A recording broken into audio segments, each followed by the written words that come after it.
రాజ్మా గింజల కూర చేస్తున్నానండి. వాటికి కావాల్సిన పదార్థాలు: గరం మసాలా, పచ్చి కొబ్బరి, అల్లం వెల్లుల్లి పేస్టు, నూనె, ఉప్పు, కారం, పసుపు, జీలకర్ర, టమాటా, కరివేపాకు, కొత్తిమీర.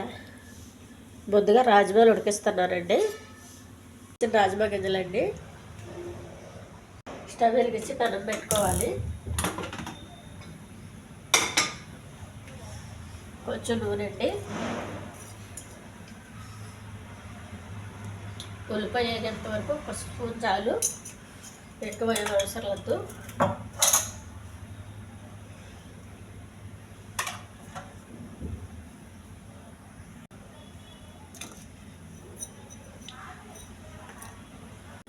కొద్దిగా జీలకర్ర అండి, కరివేపాకు, ఉల్లిపాయలు,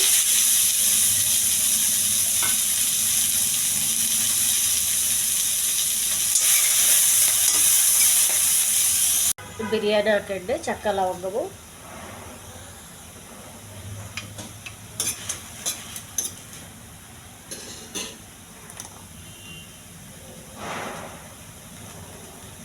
కొద్దిగా అల్లం వెల్లుల్లి పేస్టు. ఇది పచ్చివాసన పోయే వరకు ఎగించాలి. టమాటా, సన్నగా కోసి పెట్టుకున్న టమాటా. ఈ పేస్ట్ అంతా ఒక రోల్లో వేసుకుని దంచుకోవాలండి. రోల్లో వేసుకోవాలి పేస్టు. ఈ రోల్లో చేయలేని వాళ్ళు మిక్సీలో కూడా వేసుకోవచ్చండి.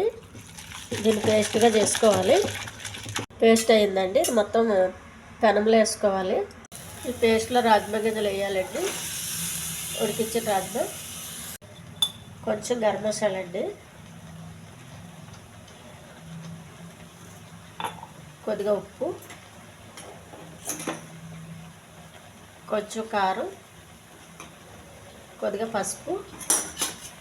ఇదంతా వేసి బాగా కలపాలి. రాజ్మా ఉడికించగా వచ్చిన వాటర్ అండి. కొబ్బరి మిక్సీ చేసుకున్నది, పచ్చి కొబ్బరి వేయాలండి. ఇదైతే అన్నంలో కలుపు తినవచ్చండి. చపాతీకి అయితే చాలా టేస్ట్గా ఉంటుంది. పూరికి కూడా చాలా బాగుంటుందండి. కాసేపు మూత పెట్టాలండి. రాజ్మా గింజల కూర ఉడికిపోయిందండి. దించే ముందు కొంచెం కొత్తిమీర. ఈ ఛానల్ నచ్చితే సబ్స్క్రైబ్ చేయండి, షేర్ చేయండి, లైక్ చేయండి, కామెంట్ చేయండి. ఈ గింజలు చాలా టేస్ట్గా ఉంటాయండి. కూర తినడానికి చపాతీ